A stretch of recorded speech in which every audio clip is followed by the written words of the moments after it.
think they will move off to a new area. Okay. But because most of their hunts are successful, they don't seem to hang on for a long time on a carcass. Sure.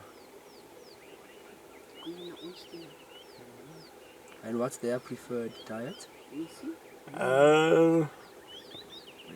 Starting from impala, maybe young wild beasts, young zebras, something small which doesn't pose a risk or a threat of injury.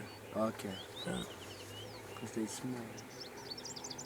These predators are very calculative as well. They try by all means to stay as fit as possible because they know that if they get injured, they won't be fast, efficient in hunting, and that can lead to starvation. Uh-huh. So they'll just